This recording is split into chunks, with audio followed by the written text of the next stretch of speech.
దేవుని బిడ్డలారా, మీ అందరికీ నా హృదయపూర్వకంగా వందనాలు తెలియజేస్తున్నాను. హల్లెలూయా, హల్లెలూయా. ఈ సమయాన పరిశుద్ధ గ్రంథముల నుండి దైవజనుడైన మోషే గురించి నేను మీకు కొద్దిగా చెప్పిస్తాను.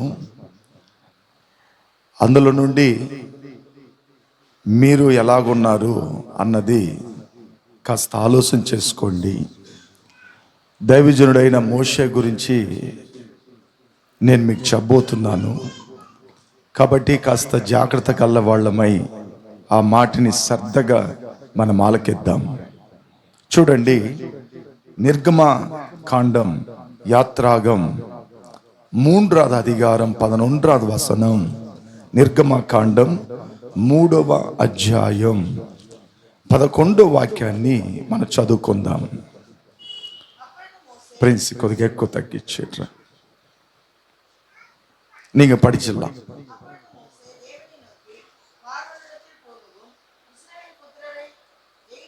ప్రైజ్ ప్రైజ్ కొద్దిగా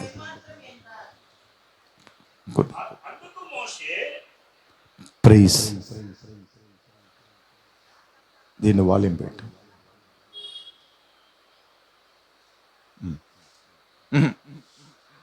కరెక్ట్, అదే ఫస్ట్ అదే.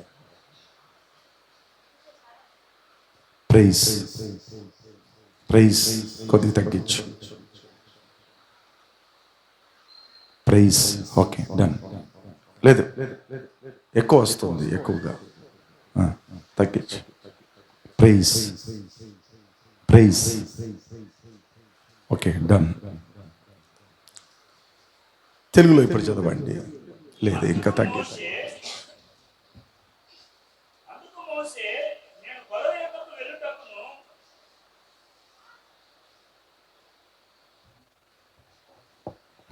అందుకు మోసే, నేను ఫరో యొద్దకు వెళ్ళుటకును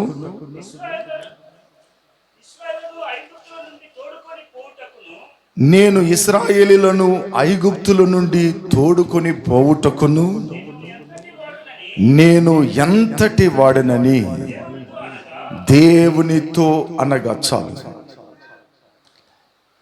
ఇక్కడ మోషే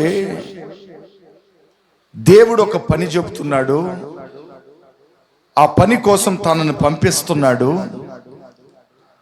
నువ్వు వెళ్ళు అంటే ఆయన చెప్పే మాట ఏంటంటే, నేను ఎంతటి వాడిని, ఆ పని చేయటానికి, నేను వెళ్ళటానికి నేను ఎంతటి వాడిని అంటున్నాడు.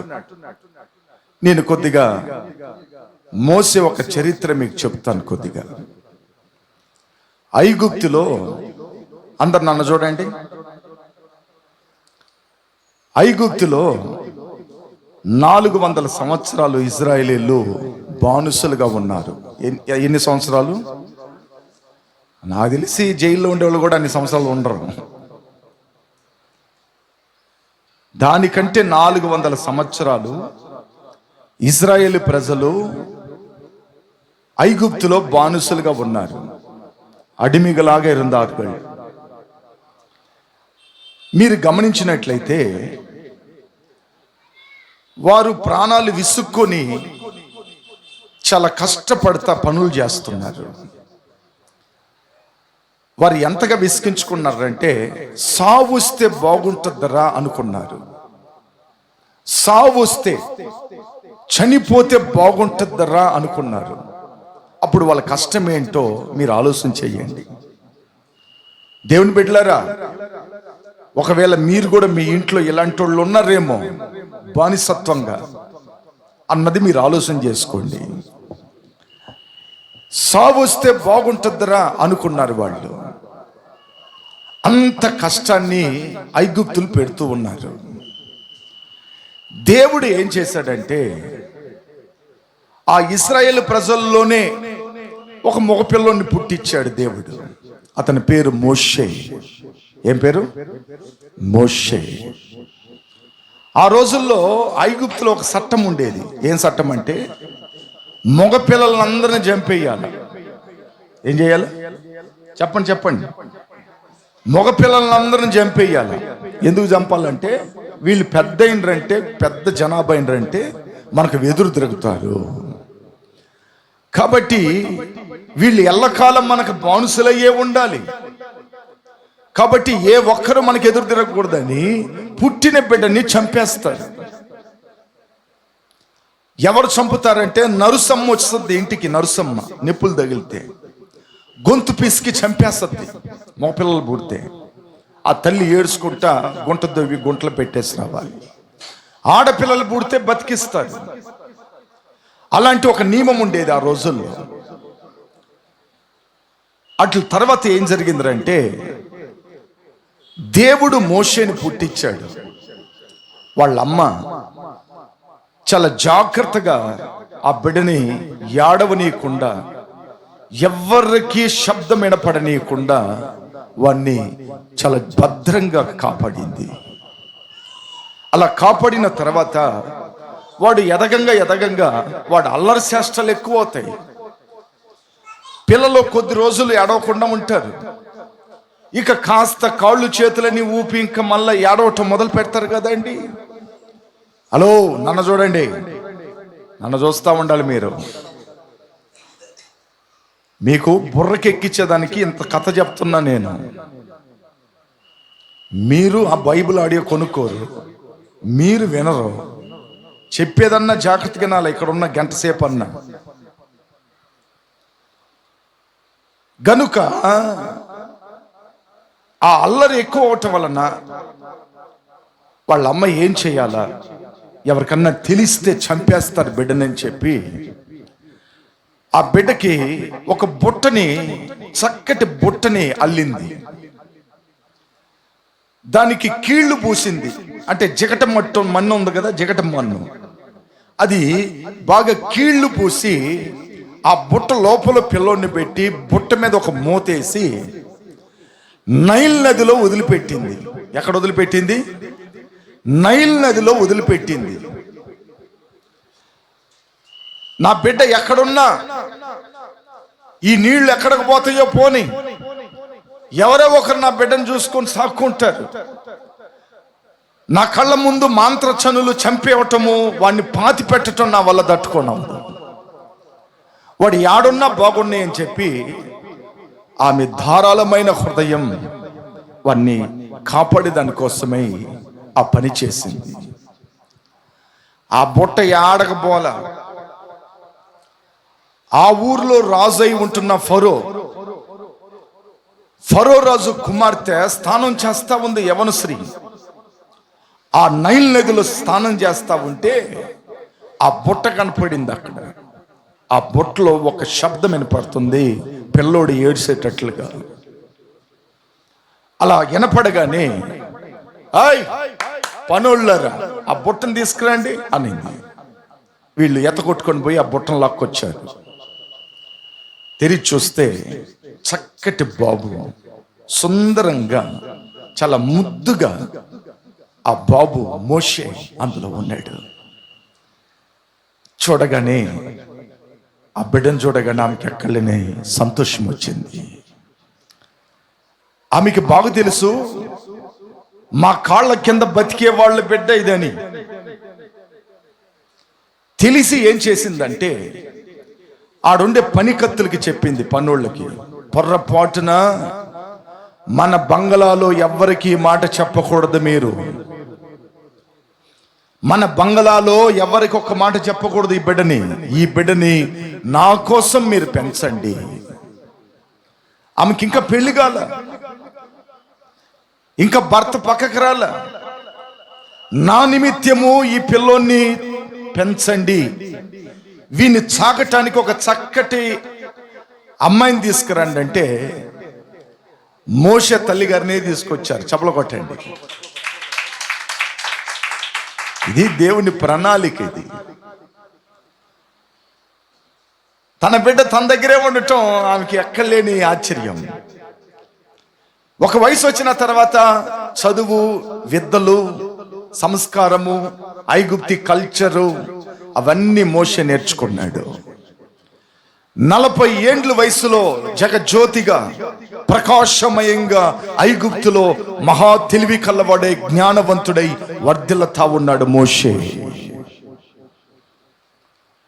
దేవుడు తనను పుట్టించింది దేనికంటే తన ప్రజలైన ఇశ్రాయేలీయుల్ని విమోచించుకొని ఆ బానిసత్వంలో నుండి, ఆ కట్టుల నుండి, బంధకాల నుండి మోషే వారిని తెచ్చేదాని కొరకే మోషేని దేవుడు పుట్టించాడు. ఇక మోషే 40 ఏండ్ల వయసు వచ్చేసింది. తాను ఎవరు అన్నది తెలిసిపోయింది. తాను ఒక ఎబ్రీడని, తాను ఇశ్రాయేలీయులకి చెందినవాడని తాను తెలిసిన తర్వాత ఐగుప్తులో ఉండే వాళ్ళు వెలివేసేశారు తనని. ఒక నేరం కూడా చేశాడు. ఒక నేరం చేశాడు. ఎందుకు చేశాడంటే మా వాడిని కొడతావరా నువ్వు అని చెప్పి వాడిని చంపేశాడు. చంపేసి ఇసుకలో పాతి పెట్టాడు. ఆ విషయము పై ఎత్తుకు తెలియగానే ఫరో రాజు పిలిచి అన్నాడు, ఫరో రాజు అన్నాడు, అదిగో నువ్వు మా వాడు కాబట్టి, మా వాళ్ళని నువ్వు చంపావు కాబట్టి నువ్వు నా దగ్గర పెరిగావు, అంటే నా చెల్లెలు కొడుకువి నువ్వు, కాబట్టి నేను వచ్చి నిన్ను చంపటానికి నాకు మనసు లేదు, కాబట్టి నేను నిన్ను నాడు కడత విట్టురా, నేను వచ్చి నిన్ను ఎవరు లేని చోటుకు పంపిస్తాను, ఎట్టన్నా బతుకోపో అని చెప్పేశాడు. ఇక ఆయన ఆ నుంచి ప్రయాణం చేసుకుంటా ఒక ప్రాంతానికి చేరుకున్నాడు. అప్పుడు వయసు ఎంత? 40 ఏండ్లు. ఎన్ని ఏండ్లు? 40 ఏండ్లు వయసు. ఆ ఊర్లోకి పోగానే అక్కడ పచ్చటి గడ్డి, మంద, ఇళ్ళు, మనుషులు ఉండటం చూసి ఆ ఊళ్ళో అక్కడే భోంచేసుకుంటా అక్కడ ఒక ఆయన ఉన్నాడు, ఇత్రు ఆయన పేరు. ఏం పేరు చెప్పండి? ఇత్రు చెప్పండి. ఇత్రు. మోషే మామ పేరేంది? ఇత్రు.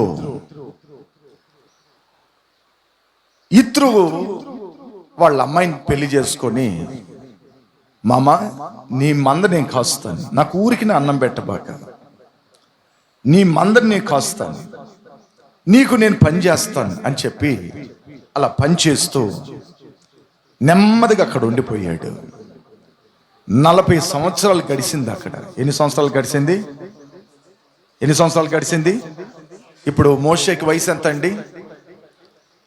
మోషేకి వయసు ఎంత? నోరు చేతి చెప్పండి. 80 ఏండ్లు వయసు వచ్చిన తర్వాత ఒక కొండ కింద మందని మేపుతా ఉంటాడు. ఒక కొండ కింద మందని మేపుతాడు. ఆ కొండ పేరు ఓరేబు. చెప్పండి. ఓరేబు. చెప్పండి. ఓరేబు కొండ.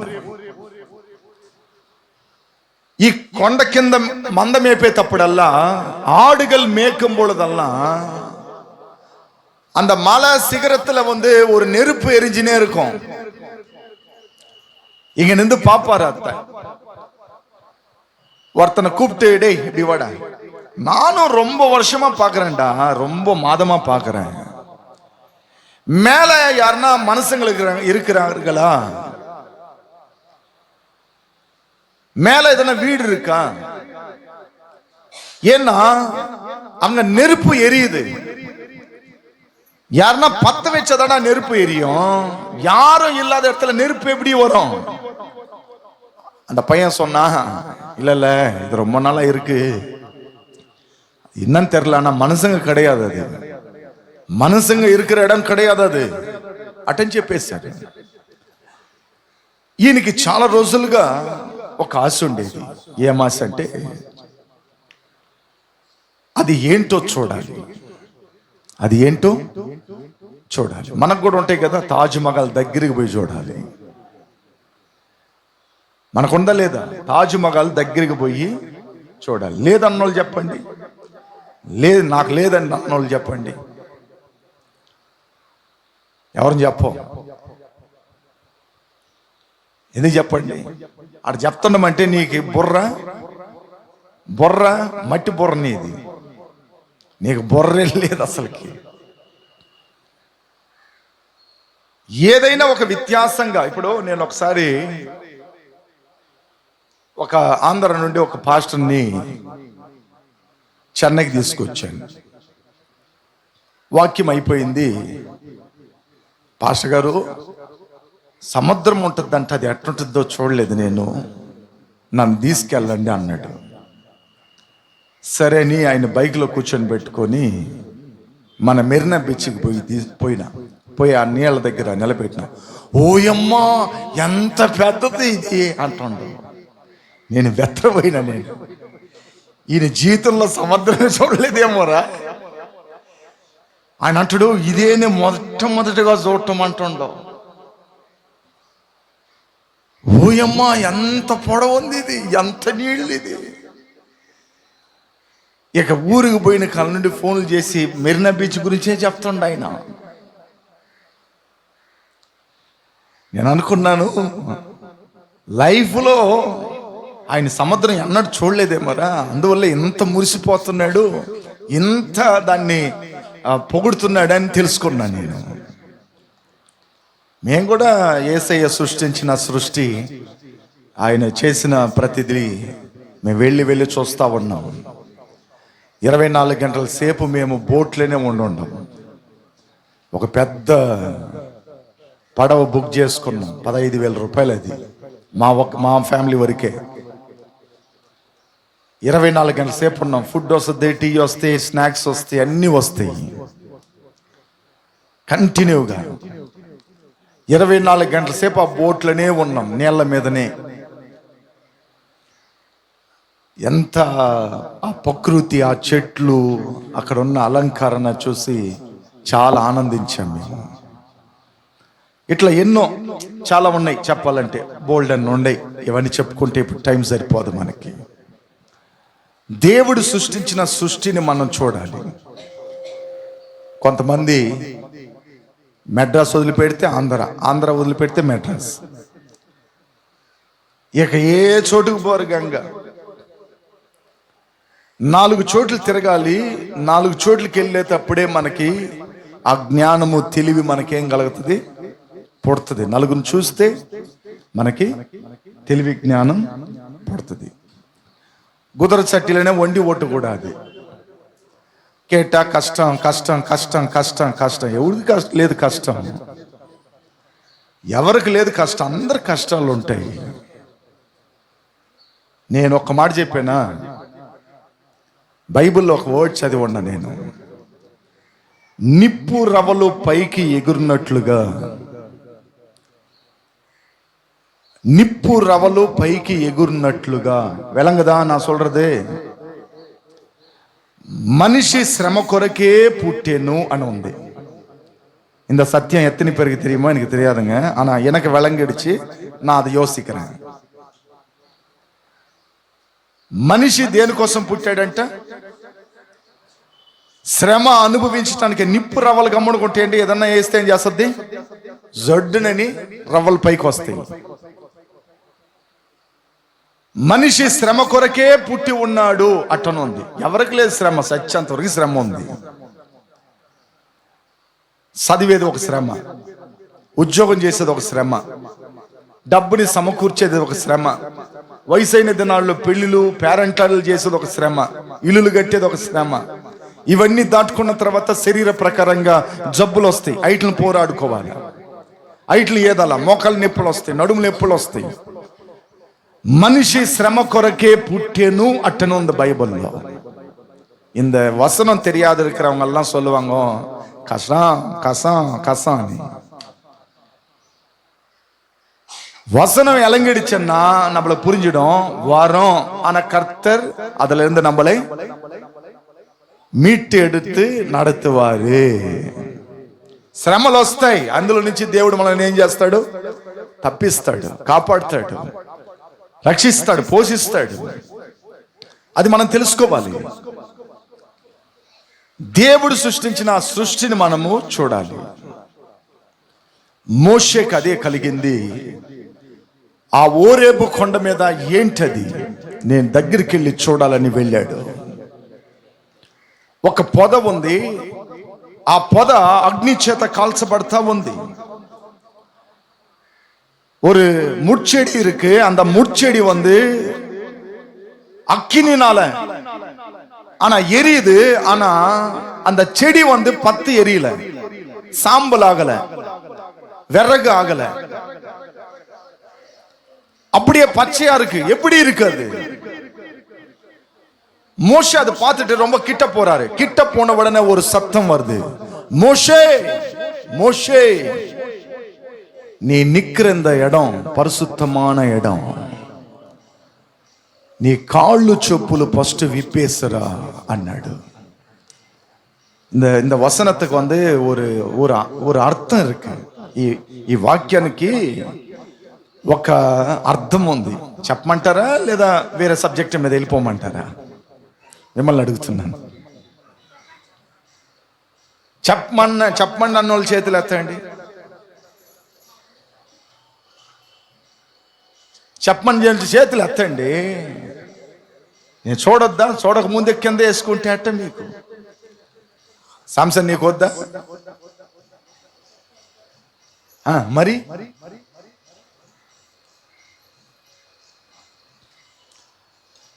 ఆ ఓరేబు కొండ మీదకి వచ్చేటప్పుడు దేవుడు మోషే దగ్గర ఉన్నాడు. మోషే, నీ పాదములో ఉన్న చెప్పులు విప్పి అటు తర్వాత రా అన్నాడు. దానికి అర్థం ఏంటంటే, నీ దగ్గర ఉన్న పాపపు కార్యాలు, నీ దగ్గర ఉంటున్న లోక కార్యాలు, నీ దగ్గర ఉన్న లోక మాయ, ప్రతిదీ వదిలిపెట్టుకొని నా దగ్గరికి నువ్వు రా అన్నాడు దేవుడు. అదిదా దాని అర్థం. చెప్పులు ఎవరికి సంబంధించినవి? లోకానికి సంబంధించినవి. దేనికి సంబంధించింది? లోకానికి సంబంధించింది. కాబట్టి లోకపు కార్యాలు వదిలిపెట్టుకొని నువ్వు ఇక్కడ నిలబడుకో అన్నాడు. అప్పుడు చూడండి, మన దేవుడు ఎంత పరిశుద్ధుడో నీతిమంతుడు అన్నది మనము ఊరికి చెప్పులకే టండిండంటే లోపల ఉండే హృదయాన్ని, మనసుని, తలంపుని, మన మాటల్ని ఇంకెన్ని అంటాడో వెలంగదా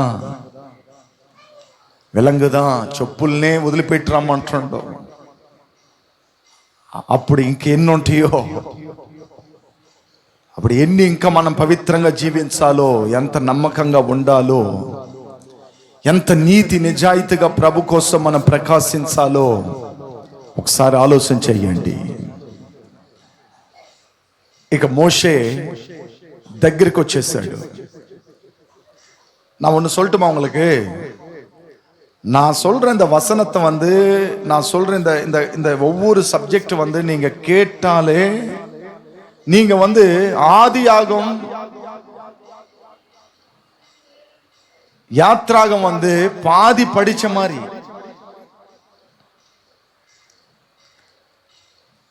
பாதி படிச்ச மாதிரி நான் சொன்னதெல்லாம் உங்க மைண்ட் செட்ல இருந்துச்சுன்னா பாதி படிச்ச மாதிரி நீங்க. అప్పుడు దేవుని వాక్యంలో రాయబడి ఉంది, నీ చెప్పులు విప్పి ఇక్కడికి రా అన్నాడు. అంటే లోకమును వదిలిపెట్టి, లోక ఇచ్చ భోగము పాపమును వదిలిపెట్టి నువ్వు ఇక్కడికి రా అన్నాడు. మోషే చెప్పగానే ఏం చేశాడు?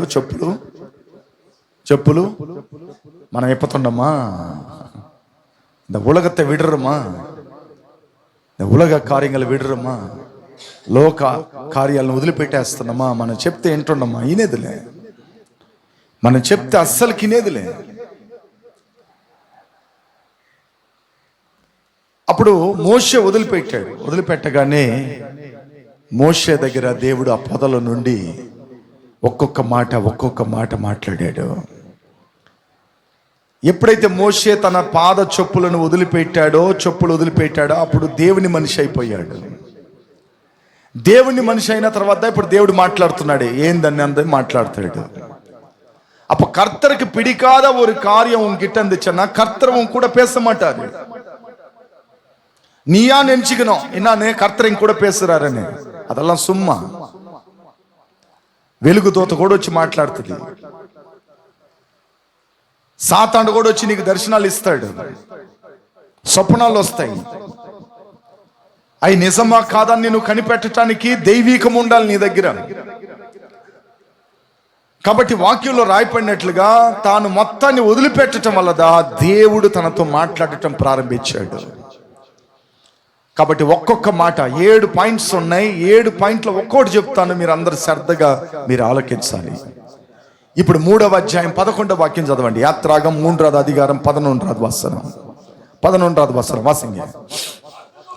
అందుకు మోషే, నేను ఫరో యొద్దకు వెళ్ళుటకును ఇశ్రాయేలును ఐగుప్తు నుండి తోడుకొని పోవుటకును ఎంతటి వాడను చాలు. ఇప్పుడు దేవుడు ఒక పని ఇస్తున్నాడు. మోషే ఆ అగ్నిపొద దగ్గర నిలబడినప్పుడు ఇశ్రాయేలు ప్రజలందరినీ నువ్వు తోడుకొని రావాలి, తీసుకురావాలి.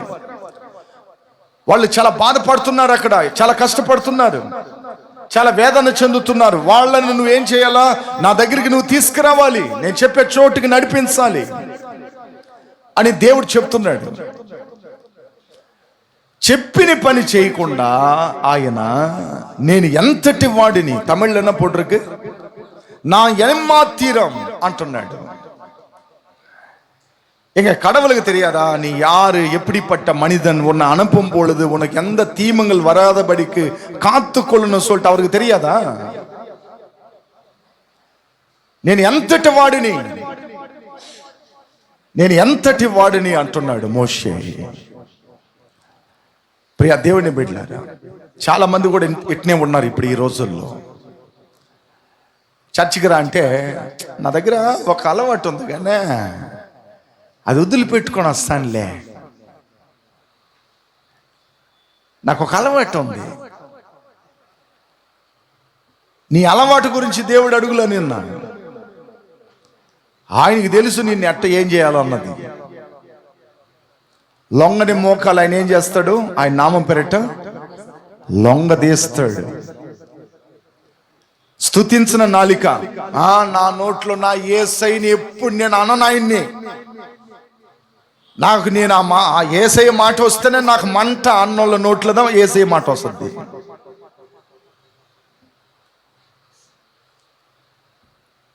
నేను కూడా తిరుపతిలో నుంచి ఆ నల్లదారం ఎర్రదారం తెస్తే చేతులు కట్టుకునేవాడిని. ఇప్పుడు స్మార్ట్ వాచ్ కట్టుకున్నాను. నా పాత ఫోటోలు ఉండే ఇంట్లో ఈ చేతి కట్టుకునేవాడిని. పేరేంది? నా పేరేంది? నా పేరేంది? మా నాయన పేరేంది? విశ్వాసులకు తండ్రి. విశ్వాసమే లేదు అక్కడ.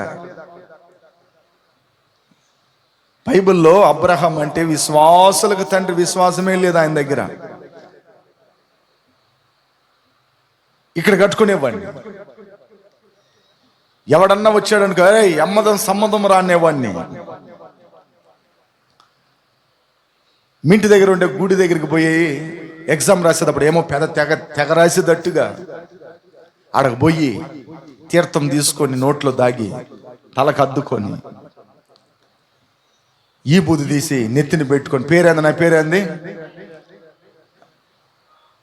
నాకు బాగా జ్ఞాపకం ఉంది, అవన్నీ మర్చిపోను నేను. స్కూల్కి వెళ్ళేటప్పుడు ఎగ్జామ్ రాసేటప్పుడు పరీక్ష ఎత్తుకొని పోయి ఆడేస్తాను. వాళ్ళు దానికి బొట్టు పెట్టిస్తారు, ఏదో పెద్ద తెగ రాసేటట్టుగా. నేను ప్రియ దేవుని బిడ్డలారా, మనం ఎవరిమన్నది దేవుడు చూడడు. తను అంటాడు మోషే, నేను ఎంతటి వాడిని, పోవటానికి మనసు లేదు, దేవుని దగ్గరికి వెళ్ళటానికి మనసు లేదు, దేవుని సన్నిధిలో ఉండటానికి మనసు లేదు, దేవుని వెంబడించటానికి మనసు లేదు, దేవునితో కూడా సహవాసం కలుపుకోవటానికి మనసు లేని వాళ్ళందరూ ఇలాగనే చెప్తారు. మనసు లేని వాళ్ళు ఇలాగ మాట్లాడతారు. నేను ఎంతటి వాడిని, నాకు దగ్గర కొన్ని మిస్టేక్స్ ఉన్నాయి, నా దగ్గర కొన్ని ప్రాబ్లమ్స్ ఉన్నాయి. ఒక ఆమె అంటది, నా అప్పులన్నీ తీరిన తర్వాత వస్తానులే అయ్యా ప్రార్థనకి అంటుంది. ఆమె అప్పులు ఎప్పుడు తీరేది, ఆమె ఎప్పుడు ప్రార్థనకు వచ్చేది. ఒక ఆయన అంటే రిటైర్డ్ అయిన తర్వాత వస్తాను అయ్యా అంటాడు. రిటైర్డ్ అవ్వక ముందు పోయినవంటే నీకు ముందే పరదేశులము ప్రియులారా మన పొరమేది వేరుగముగాదెప్పుడు అని బాడిందంటే ఏం చేస్తావా? నువ్వు ఎంతటి వాడు అనేది దేవునికి అవసరంలే. ఆయన చెప్పిన పని నువ్వు చెయ్యాలి. జ్ఞానులను సిగ్గుపరచుటకు అజ్ఞానులను ఎన్నుకుంటాడు ఆయన. బలవంతులను సిగ్గుపరచుటకు బలహీనులను ఎన్నుకుంటాడు ఆయన.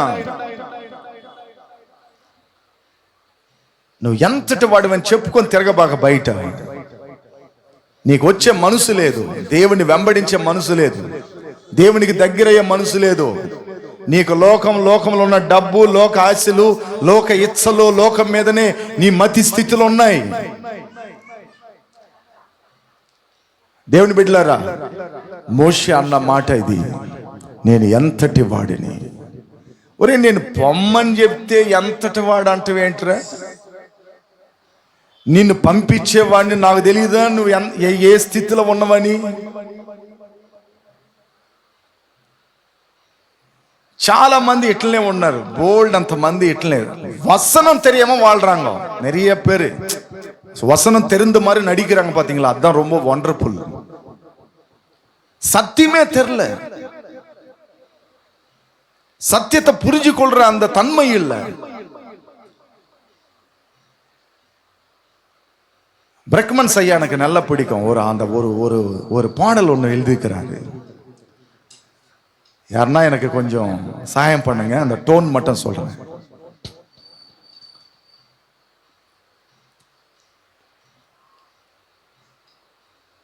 வசனம் வெளிச்சத்துல என்னை நடத்தும் அப்படின்னு ஒரு வசனம் இருக்கு. அந்த இது வரும், அந்த வார்த்தை வரும். உன் பாதத்தில்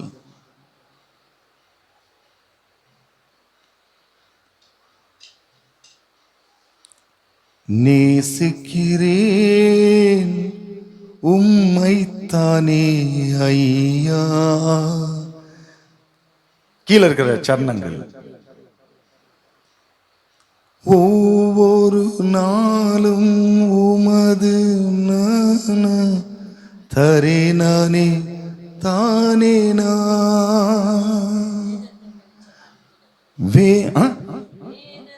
வேதத்தின் ரகசியம் அறிந்திட புரிந்திட உன் வெளிச்சம் தந்தீரையா.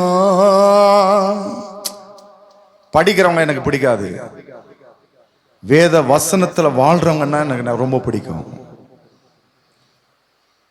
ஸ்டைல் எல்லாம் படிக்கக்கூடாது, ஸ்டைலா படிக்கிறது அதெல்லாம் எனக்கு பிடிக்காது. ஸ்டைலா பாடுறவங்க கூட எனக்கு பிடிக்காது. உங்க பாஸ்டர் பால் டேனியலுக்கு பிடிக்காது. அண்ணா நான் எப்படி பாடினேன்னு சொன்னா எனக்கு பிடிக்காது. நீ கர்த்தருக்காக பாடினப்பா, கர்த்தர் மகிமைப்பட்டிருப்பாரு, ஸ்தோத்திரம் அப்படின்னு தான் சொல்லுவேன் நான். நீ தவறா பண்ணியோ கரெக்டா பண்ணியோ அதை பத்தி எனக்கு தேவையில்லை. ஆனா கர்த்தர் மகிமைப்படுத்துறதுக்காக நீ பாடின. நீ கிட்ட வந்து அண்ணா நான் நல்லா பாடினேண்ணா, நல்லா இருந்ததா என் வாய்ஸ், அதெல்லாம் நம்ம சொல்லக்கூடாது. கர்த்தர் மகிமைப்பட்டாரா அதுதான் நம்ம பார்க்கணும். அப்ப வேதத்தின் ரகசியம் அறிந்திட புரிந்திட, வேதத்தை வசனத்தை வந்து அறியணும் புரியணும். வேதத்துல போட்டிருக்கு, என்ன போட்டிருக்குன்னா சிரம எவருக்கு, சிரம எவருக்கு, பாடுகள் யாருக்கு. நீதிமொழி 21வது வசனம்.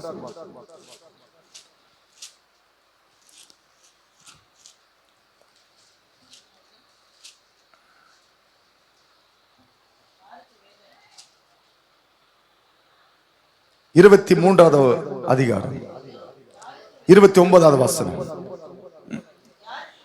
ఎవరికి శ్రమ, ఎవరికి దుఃఖం, ఎవరికి జగడములు, ఎవరికి చింత, ఎవరికి హేతువు లేని గాయములు, ఎవనికి మంద దృష్టి, ద్రాక్షరసము ప్రొద్దు పొడుచు వారికి తాగేవాడికే గదా, ద్రాక్షరసము రుచిగా చేరువనికే గదా, ద్రాక్షరసం మిక్కిలి ఎర్రబడును, గిన్నెల్లో తలతల్లాడును, త్రాగుటకు రుచిగా నుండును, దాని వైపు చూడుము, పిమ్మట అది సర్పం వలె నిన్ను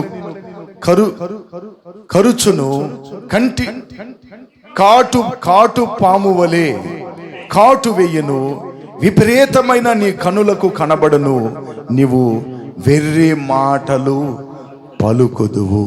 నీవు నడి సముద్రంలో పండుకున్న వాని వలె నుందువు, ఓడ కొయ్య శివరన పండుకుని వాని వలె ఉందువు. నన్ను కొట్టినను నాకు నొప్పి కలుగదు, నా మీద దెబ్బ పడినను నాకు తెలియదు. నేను నిద్రను మేలుకొందునని మరలా దాన్ని వెతుకుదునని నువ్వు అనుకొందువు. ఇన్ని కార్యాలు ఉండే తాగుబోతోడు దగ్గర. வசனத்தை விளங்குதா உங்களுக்கு? வசனம் புரியுதா? நிறைய பேர் வீட்டுல மனைவி காசு கொடுக்குறாங்க புருஷனுக்கு, நீ போய் சாப்பிட்டு வான்னு, குடிச்சிடுவான். நிறைய தாயார்கள் பிள்ளைகளுக்கு பணம் கொடுக்குறாங்க, போய் குடிச்சிட்டு வான்னு. உன் கையால உன் மகனை நீயே கொன்னுடுற. வசனமே தெரியல உனக்கு, சபைக்கு இப்படி இப்படி கை தட்டுற, வசனமே புரியல உனக்கு, வசனம் வெளிச்சம் வரல உன் வாழ்க்கையில, வசனம் அறிந்து கொள்ற ஞானம் கிடையாது உன்கிட்ட. நான் பிச்சை போடும் போதும் யோசிப்பேன், குடிக்க ஒரு அம்மா இருப்பாங்க, குடிச்சுன்னு இருப்பாங்க, ஐயா ஐயோ ஐயோ అంటది. నేను అంటాను ప్రతి ఏ బకానికి తాగు ఉంది, నువ్వు వేసిన ఇంకొక కోటి వస్తుంది దానికి, ఏ బకం అంట. ఏ బకాలంటే వాళ్ళకి మనము ముష్టడుకునే వాళ్ళు తినటానికి అడుగుతున్నారా లేదా బ్రాంతి తాగేదానికి అడుక్కుంటున్నారా? నేను కూడా నా కానుకల్ని పొర్రపాటున ఇలాంటి వాళ్ళకి ఎవరికి ఇవ్వను. ఒకసారి ఇచ్చి నేను అనుభవపడినా. ఒకడు తాగేదానికి నన్ను తొందర పెట్టాడు, వాడు అబద్ధం ఆడాడు నా దగ్గర. వాడికి గూగుల్ పే 500 పంపించిన. ఆ రోజు తాగి ఇంట్లో జగడం వేసిందంట. వాళ్ళ భార్య చెప్తే తెలిసింది నాకు. అన్న డబ్బులు లేవన్నా, వాడి దగ్గర ఎట్టొచ్చినాయో తెలియలేదన్నా. ఆ పాపి నేనేనమ్మా, నేనే ఆ పాపిని. ఎవరిని? నేనే. వాడు హాస్పిటల్కి పోవాలంటే తొందరపడి పంపించిన నేను. ఆ దుర్మార్గుడు నేనేనమ్మా అని మతులు అనుకున్నా, దగ్గర చెప్పలా.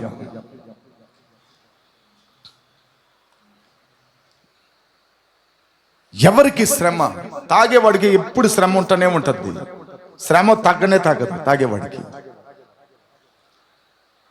ఎవరికి దుఃఖం ఎప్పుడు దుఃఖపడుతూనే ఉండాలి. అది లేదు ఇది లేదు అది లేదు ఇది లేదు అని చెప్పి దుఃఖపడుతూనే ఉండాలి లైఫ్ అంతా. ప్రతిదానికి దుఃఖమే, ప్రతిదానికి దుఃఖమే. ఎవరికి జగడములు? తాగేవాడు ఇంట్లో జగడాలు లేకుండా ఉండనే. మా కొడుకు చాలా జెంట్లు అండి అని చెప్పండి చూద్దాం. తాగినట్టు ఎవడు కాలు పట్టుకొని లాగుతుండో తెలియదు వాడికి, ఎవరిని తిడుతున్నాడో తెలియదు. తల్లి ఎవరా, భార్య ఎవరా, చెల్లి ఎవరా, అక్కెవరని తెలియదు. అంత దుర్మార్గంగా ప్రవర్తించే వాళ్ళు ఉన్నారు. ఎవరికి జగడములు, ఎవరికి చింత? చింత అంటే ఏంది?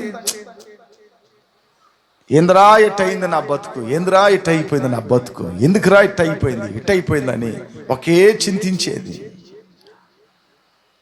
దాని తర్వాత ఎవరికి ఏతువు లేని గాయాలు, ఎవరికి ఏతువు లేని గాయాలు అంటే దెబ్బలే తగలకూడదు, దెబ్బలే నీకు తగలాల్సి కావది. నువ్వు తాగటం వలన బురదలోను పీతిలోను ఈ పందులు జీవిస్తల్ల బతుకు, ఆ బతుకు నీది. ఒంటెలు పోసుకునేది కూడా తెలియదు కొందరికి, చెంబట్టి వచ్చేది కూడా తెలియదు కొందరికి. యాడంటే ఆడబడేది మొహం పళ్ళు రాళ్ళు కొట్టుకుని వస్తారు. ఎవరి దగ్గరన్నా ఒకరి దగ్గర తన్నులు తినేసి వస్తారు. ఇంట్లో ఎవరన్నా కొడితే ఓయ్ అంటాడు. ఇక్కడ జబ్బాయి కాదు, అక్కడ జీపీలేడు. మళ్ళా ఇక్కడ కాదు అక్కడ జీపించారు కొందరు. ఇక్కడేమో ఈరుడు సూర్యుడు అంటాడు, అక్కడ జీపించాలా ఈరుడు సూర్యుడు అని. తాగి నిన్ను డాన్ జనిస్తల్లా అప్పుడు తెలియాలి నీకు. కొందరికి అది తెలియదు. ఒకసారి ఒక ఆయన భార్య మీద సత్యం పెట్టిండు, మే ఇంక మెట్టి నేను తాకడమే, నీ మీద సత్యమే అని చెప్పిన రోజు రాత్రి 12 గంటలకు ఇంటికి వచ్చిండు. బాగా తాగి ఫ్రెండ్ల దగ్గర మొహం పళ్ళు రాళ్ళు కొట్టించుకొని ముఖమంతా గాయాలు. చాలా మంది తన్నిచ్చుకొని వచ్చింది ఇంట్లో ఎట చెప్తారు తెలుసా? జంట్లకు చెప్తారు. తాగుబోతులకి అలవాట్లు ఉంటాయి, మేనేజ్ చేస్తారు, భయంకర మేనేజ్ చేస్తారు. తాగుబోతుల దగ్గర మేనేజ్ చేసేది ఎక్కువ ఉంటాయి. నిజం చెప్పరు, ఎందుకు చెప్ప కారి మోస్తారని. ఇది అలవాట్లు ఉంటాయి చాలా మంది దగ్గర. ఈయన ఏం చేశాడు? రాత్రి 12 గంటలకు వచ్చాడు. బిన్నపోతే భార్య కనిపెడుతుందని లేటుగా వచ్చాడు. 12 గంటలకు వచ్చి బాత్రూంలో పోయి శుభ్రంగా మూతి కడుక్కొని ఎక్కడెక్కడ గాయాలు తగిలినాయో దానికి అంతా ప్లాస్టర్ వేశాడు. ప్లాస్టర్లు పెట్టి గమ్మును పండుకొని నిద్రపోతున్నాడు. ఉదయాన వాళ్ళ భార్య లేచి, ఏమండి రాత్రి తాగొచ్చారా అని అడిగింది. మై నీ మీద సత్యం వేశాను కదా, నేనెందుకు తాగుతాను అసలుకి అట్టని చెప్తున్నాడు. కాదండి, రాత్రి మీరు తాగొచ్చారండి. మై మళ్ళా మాట అంటావేంది, నేను తాగినాను అని. కాదండి, మీ ముఖానికి అతికించాల్సిన ప్లాస్టర్లంతా బాత్రూమ్ అద్దానికి ఉండేయండి అని చెప్పింది. అంటే అన్న బోధలు ఏం చేసిందంటే అద్దానికి అతికిచ్చాడు. బోధలు ఏం చేశాడు? అద్దానికి అతికిచ్చిండు. అంటే వాడి స్థితిలో ఉంటే కదా వాడు కరెక్ట్గా నిలబడుకొని పని చేసేదానికి. వాడి స్థితిలో లేడు. ఎవరికి హేతువు లేని గాయాలంటే తగలని దెబ్బలు ఎందుకు తగలుతాయి తెలుసా? తాగటం వల్ల తగలుతాయి. పోయేవాడు వచ్చేవాడు అంతా కొడతాడు మనల్ని.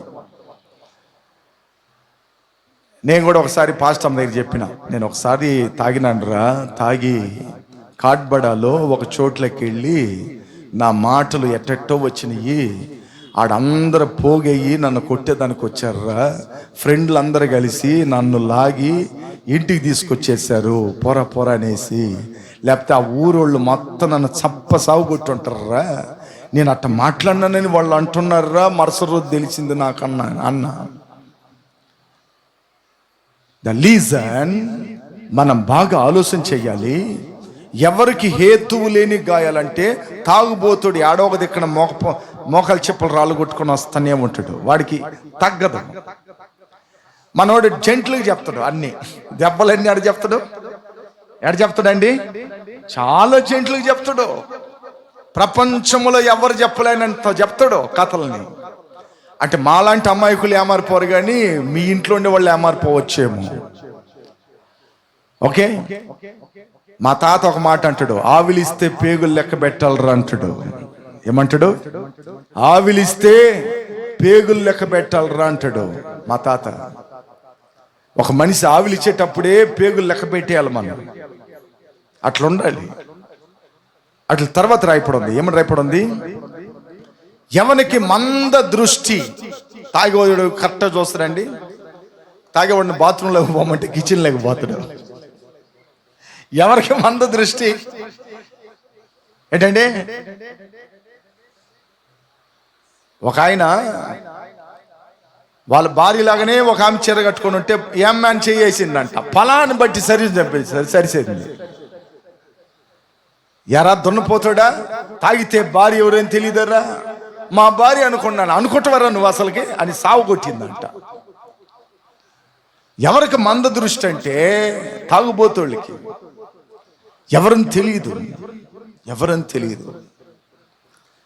తాగుబోతులు ఇంట్లో ఉండేవాళ్ళు వయసు పిల్లల్ని జాగ్రత్త పెట్టుకోండి. దేవుని బిడ్డలారా మీకు చెప్తున్నా నేను. ఓకే, జాగ్రత్త పెట్టుకోండి. అట్ల తర్వాత నెక్స్ట్ అక్కడ ఏం రాయపడింది? ద్రాక్షారసము ప్రొద్దు పొడుచు వరకే కదా, కలిపిన ద్రాక్షారసము రుచిగాను చేరువానికే కదా. ద్రాక్షరసం ఎట్లుంటుంది అంటే చాలా రుచిగా ఉంటుంది అంట. అడిట్ అయిపోయాడు, దానికి బానిస అయిపోయాడు. బానిస అవ్వటం వలన ఆ ద్రాక్షరసం వాడికి బాగా ఫిట్ అయిపోయింది. వాడికి అంత శ్రేష్టమైన అన్నం పెట్టి వద్దంటాడు, అదే కావాలంటాడు. ఏది? బ్రాందీ, సారాయి, బీర్, సిగరెట్, వక్క, ఇదే కావాలంటాడు. వాడికి అది రుచి ఆహారంగా మారిపోయింది వాడి జీవితంలో. వాడు బాగా అడిక్ట్ అయిపోయాడు దానికి. దాని తర్వాత ఏముంది? దాని తర్వాత కంటిన్యూ చేయండి. త్రాగుటకు రుచిగా నుండును దాని వైపు చూడకము. దేవుడు అంటాడు, దాని వైపు చూడబాక. వైన్ షాప్ వస్తుందా అటు పక్కకు పో. ఆ వైన్ షాప్ ఉండే సందులో నువ్వు ఎందుకు పోతావా? మెడ్రాస్లో సందులుగా తక్కువ ఏంటండి? ఒకే మార్గమా ఉందా మద్రాసులో? చెన్నైలో ఒక మార్గమా ఉందా? ఎన్నో మార్గాలు ఉన్నాయి. వైన్ షాప్ లేని మార్గాలు అన్నీ ఉన్నాయి. అటువైపు దాని వైపు చూడబాక, ఎందుకంటే నిన్ను ఆకర్షిస్తుంది.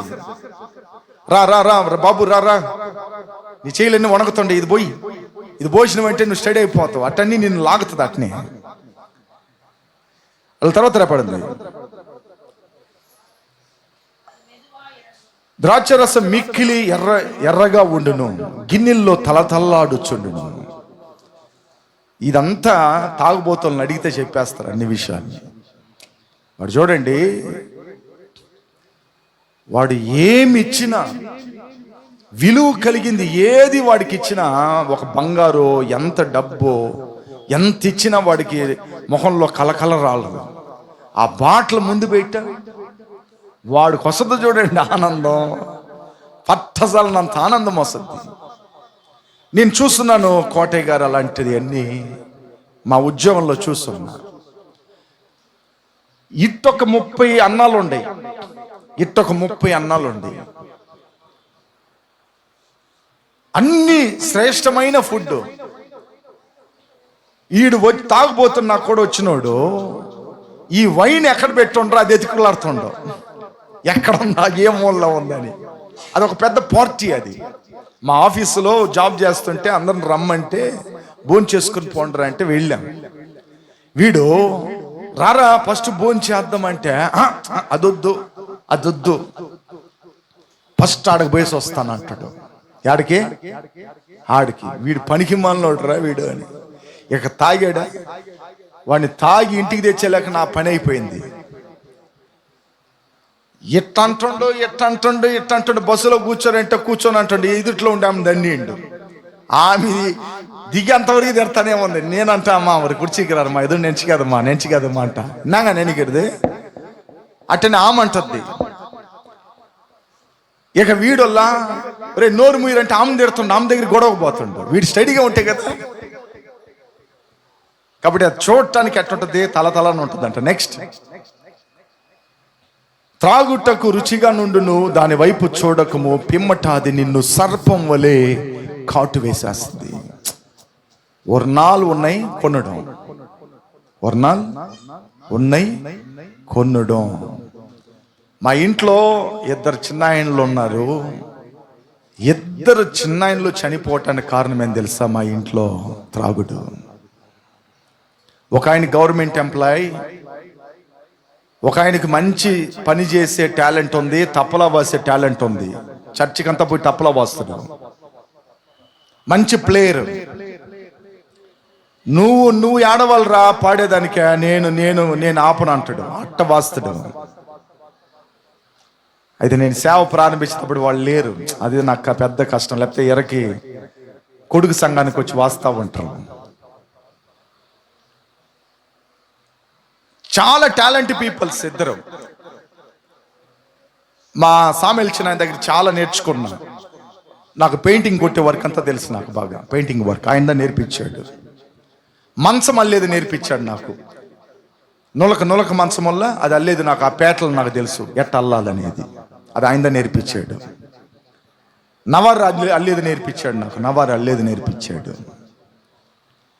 అసలు బిర్యానీ వండేది నేర్పించాడు ఆయన. చిన్నప్పుడు నేను నిలబడుకుంటే ఆయన బిర్యానీ వండుతూ ఉంటాడు, చూస్తూ ఉంటాను.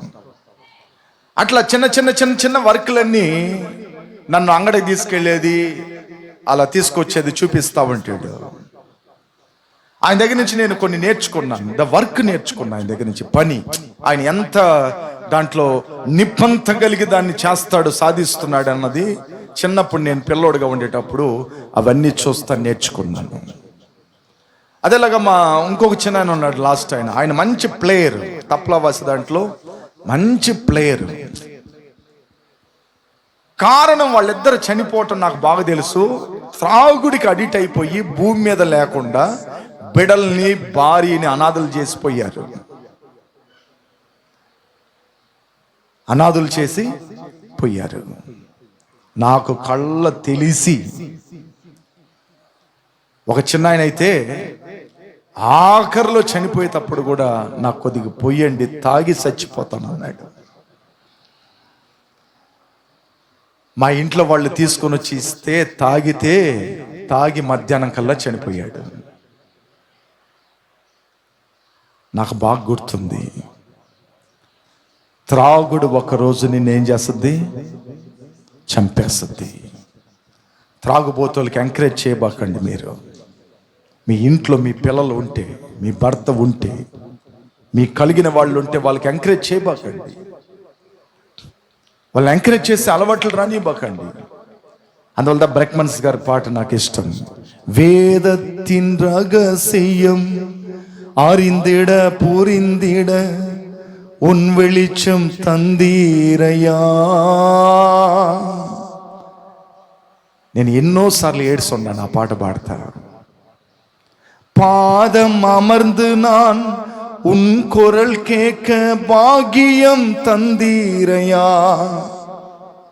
ఒకరోజు వాక్యం నాకు తెలియకుండా ఉండేటప్పుడు ఎవరెవరో నన్ను ఏమేమో చెప్పేటప్పుడు వింటా ఉన్నాను.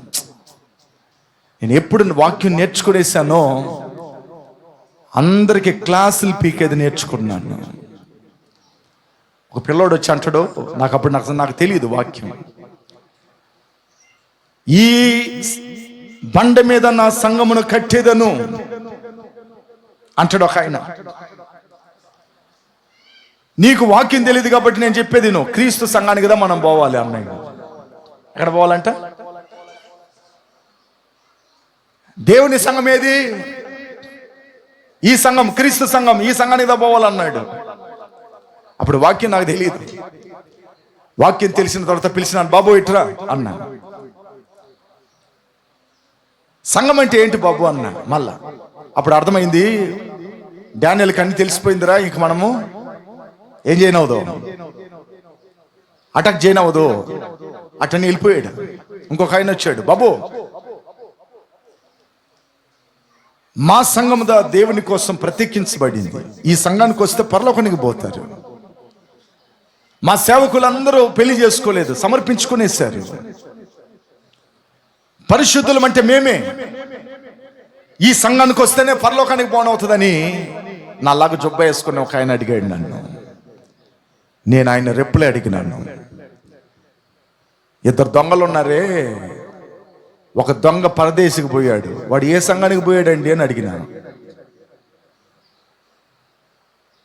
ரெண்டு திருடங்க இருந்தாங்கல்ல,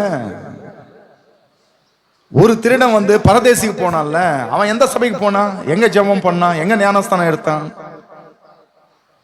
யாரு அவருக்கு மேப்பரு, யாருங்க?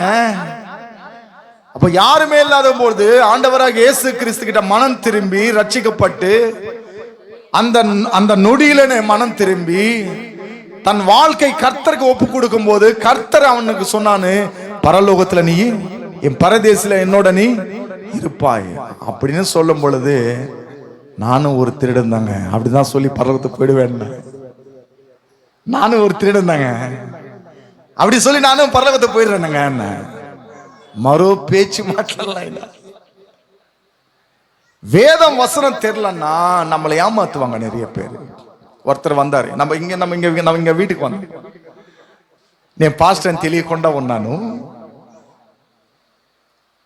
యెహోవా దేవుడు, యేసయ్య దేవుడు కాదు. యేసయ్య దేవుడు అని ఎక్కడ చెప్పాడు నోటి ద్వారా? అట్టని బైబిల్లో అన్ని ఆరి తేరి వేసి చెప్తా ఉన్నారు. నేను పాస్టర్ అని చెప్పుకునే లేదు.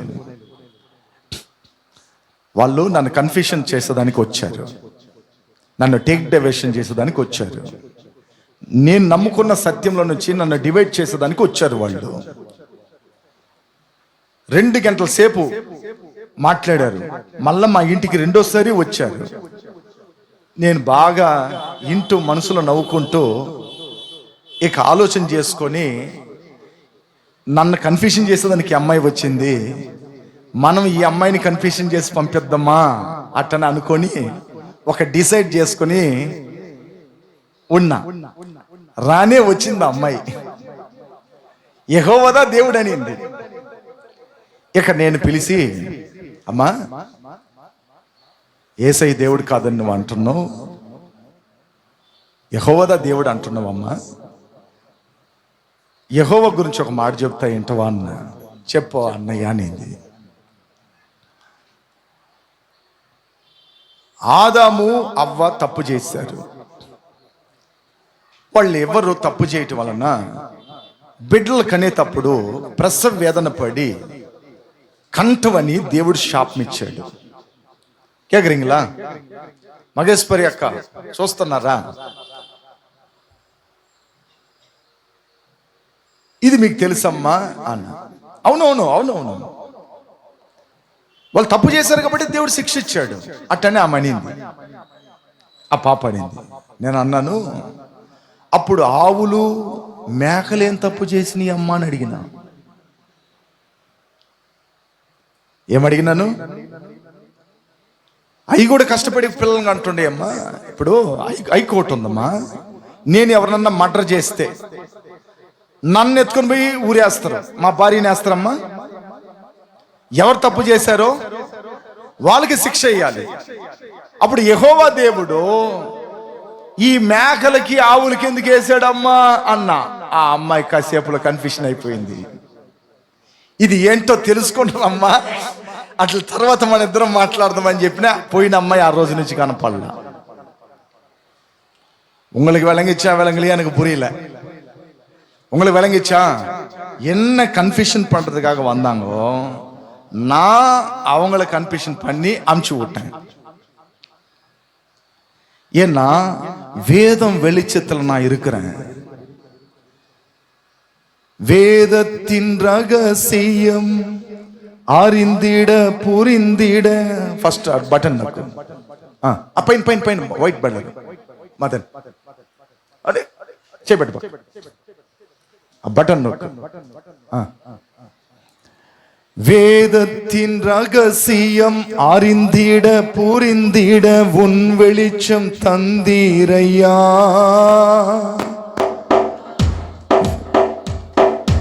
வேதத்தின் ரகசியம் அறிந்திட புரிந்திட உன் வெளிச்சம் தந்தீரையா. பாதம் அமர்ந்து நான் உன் குரல் கேட்க பாக்கியம் தந்தீரையா. பாதம் அமர்ந்து நான் உன் குரல் கேட்க பாக்கியம் தந்தீரையா. ஆமென். అందువల్లే ఆ వాక్యం అనే వెలుగు మనకు అర్థం అవ్వాలి. எனக்கு தெரிஞ்சு அந்நிய பாஷை போயிடும், தாளந்தகள் போயிடும், நம்ம பெற்றுக்கொண்ட கிருபைகள் போயிடும். ஆனா வசனம் நிலுத்து இருக்கும். அந்த வசனத்தை படி வாழ்றவங்க தேவனிடத்துல போயிடுவாங்க. இது நான் அறிஞ்சிக்கொண்டேன். நம்ம கர்த்தர் ஏன் நம்மளுக்கு அபிஷேகம்லாம் கொடுத்தாரு? சபை வந்து டெவலப்மெண்ட் பண்றதுக்காக தான் கொடுத்தாரு. அபிஷேகத்தை ஏன் கர்த்தர் நம்மளுக்கு கொடுத்தாருன்னா, அந்த பிரவசிக்கிற அந்த ஆவி ஏன் கொடுத்தாருன்னா, நம்மள டெவலப் ஆகிறதுக்கு, சபை டெவலப் ஆகணும். ஆனா சில பேர் அது என்ன பண்றாங்க, மிஸ்யூஸ் பண்றாங்க. சில வீட்டில் போயிட்டு கர்த்தர் சொன்னாரு உங்ககிட்ட இருந்து பணம் வாங்கிக்க சொல்லி அப்படி சொல்றாங்க. சில இடத்துல நகை கேட்டாரு. கர்த்தர் அவர் என்ன அவ்வளோ கடனாலையா ஒன்ன கேட்கறதுக்கு? அப்ப பாருங்க, வசனம் தெரியலன்னா இப்படி ஏமாந்து போயிடுவாங்க நிறைய பேர். வசனம் தெரியலன்னா நிறைய இடத்துல ஏமாந்து போயிடுவாங்க. ஒரு அம்மா சொல்றாங்க, உனக்கு நிறைய இருள் கட்டு இருக்கு உங்ககிட்டன்னு. இருள் கட்டு இருக்கிறது உனக்கு எப்படி தெரிஞ்சிச்சு? உனக்கு எப்படி தெரிஞ்சிச்சு? நல்லா ஜெபிக்கிறவங்க, ஜெபத்துக்கு போறவங்க, ஆவிக்குரிய வளரவங்க கிட்ட போயிட்டு நம்ம இந்த வார்த்தை சொன்னோம்னா, உங்ககிட்ட இருள் இருக்குன்னு சொன்னா அது சரியான முறை கிடையாது. கர்த்தர் குடும்பத்தை பிரிக்கிறதும் மற்றவங்களை சதறி அடிக்கிறதும் எல்லாம் கர்த்தர் விரும்ப மாட்டாரு.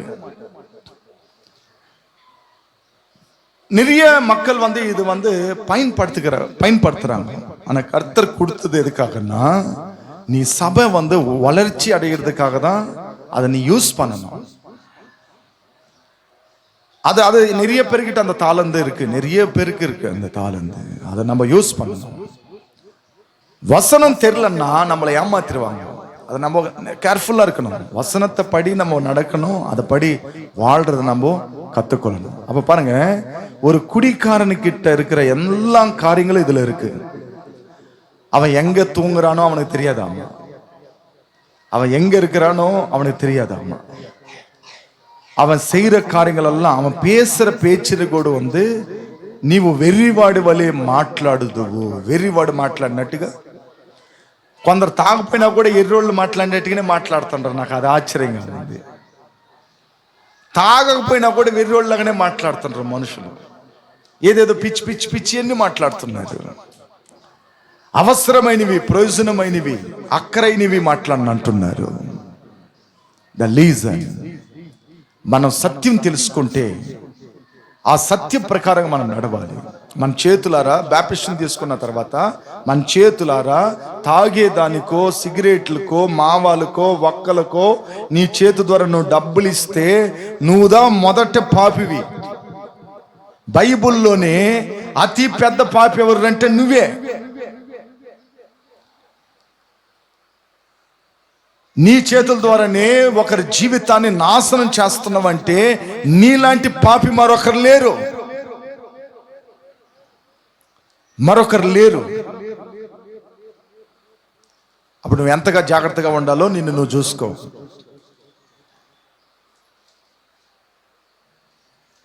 నా సాక్ష్యాన్ని చెప్తా ఎప్పుడైనా మీకు. నేను నా పవిత్రతను నేను ఎట్టెట్ట కాపాడుకున్నాను అన్నది మీకు చెప్తా. నేను ఆఫీస్లో పనిచేసేటప్పుడు ఒకసారి సిగరెట్ దెమ్మని, నేను బ్యాప్టిజం తీసుకున్నాను, రక్షింపబడినాను, సంఘానికి పోతున్నాను, అభిషేకం పొందుకున్నాను, దేవుని మందిరానికి వెళ్తున్నాను. ఆఫీసులో ఎట్లంటే వాళ్ళు చెప్పిన పని మనం చెయ్యాలి, చేయకపోతే ఉద్యోగం ఊడిపోతుంది. సిగరెట్ తెమ్మన్నాడు. ఏం చేయాలని తనకలాడిపోతా ఉన్నాను. తెచ్చిస్తే పాపం, దేవుడు నన్ను క్షమించడు. మరి ఏం చేయాలి నేను? ఉద్యోగం పోతే ఇంట్లో జరగదు, ఉద్యోగం లేకపోతే అందరు నన్ను నానా రకాలుగా చూస్తారు. మనీ అవసరం. ఇప్పుడు నా పవిత్రతను నేను కాపాడుకోవాలి. ఎలా? నేను దేవునికి నిజంగా ఉండాలి. ఎలా? అంగడ పోయి అనే సిగరెట్ పేపర్లో మడిచిపోయినా బాగినాల పేపర్లో మడత పెట్టుకొని తీసుకొని వచ్చి ఇచ్చిన ఆయన దగ్గర. ఆయన కిందకు పైకి చూశాడు.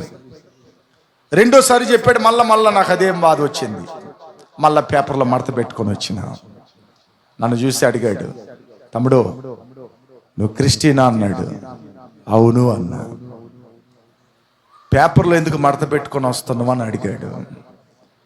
నా చేతులారా ఈ పని చేయకూడదు సార్ అన్నా. ఏమి అన్నాడు. ఇది జాబ్ కదా, ఏమి అన్నాడు. నేను ప్రభుని నమ్ముకున్నాను సార్, బైబిల్లో ఇవన్నీ తప్పని రాసున్నారు. బైబిల్ చదువుతా దేవుని నమ్ముకున్న నేనే నా చేతులారా మీకు తెచ్చిస్తే అది నాకు నేరం సార్, అది నాకు శాపంగా మారుతుంది అన్నా. అనగానే ఆయన అన్నాడు, ఇక మేటను తేబాక నేనే తెచ్చుకుంటాను అన్నాడు. చెప్పలు కొట్టండి. మన పవిత్రత కాపాడుకోవాలి. ఈ చేతుల ద్వారా అలాంటి పనికి మాలిన కార్యాలు మనం ఏం చేయకూడదు, చేయకూడదు. డబ్బులు ఇచ్చినా పాపమే. అది నువ్వు డబ్బులు ఇచ్చినా పాపమే, అది గుర్తుపెట్టుకో. కాబట్టి దేవుని వాక్యం నువ్వు బాగా గుర్తెరగాలి. మోషే నేను ఎంతటి వాడిని అన్నాడు దేవుడు పొమ్మంటే. రెండో సాకు చెప్తున్నాడు. రెండో సాకు నిర్గమకాండం 3:13. నిర్గమకాండం యాత్రయాగం 3:13. சீக்கிரம் படிங்க.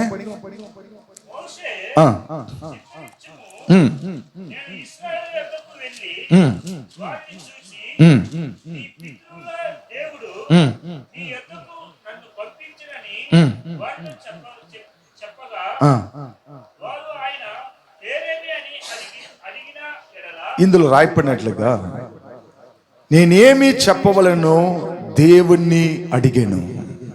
కింద భాగం 13లో కింద భాగము, నేనేమి చెప్పవలెనో దేవుణ్ణి అడిగాను. మొదటేమో నేను ఎవరిని అన్నాడు, నేను ఎంతటి వాడిని అన్నాడు. రెండోది ఏమంటున్నాడంటే నేనేం చెప్పాలి అక్కడ పోయి. ఏంటండి పంపించాయని చెప్పకుండా పంపిస్తాడా? మిమ్మల్ని అడగాలి. పంపించే దేవుడు ఎక్కడికి పోవాలని చెప్పకుండా పంపిస్తాడా? చెప్పకుండా పంపిస్తాడా? చెప్పండి. మన క్రిస్మస్కి తహానగరం పోయినాం కదా. మాకు ముసలాయన మా ఇంటికి వచ్చాడు. మేము కాట్బడాలో ఉన్నాం, పెళ్ళైన కొరత అది మాకు. ఆ ముసలాయన ఇంటికి వచ్చి ఆయనకి చిన్న సహాయం చేశాం. కుక్క గరిస్తే రక్తం గారింది, నీళ్లు ఇచ్చాం తాగేదానికి. హాస్పిటల్కి పొమ్మని డబ్బులు ఇచ్చాము. ఆయన వెళ్ళాడు. ఒక 2 రోజుల తర్వాత వచ్చి చాలా వందనాలు అయ్యా అన్నాడు. టీ ఇచ్చినాము. ఇక 3వసారి వచ్చాడు. ఏదన్నా బియ్యము బట్టలు అడిగాడా?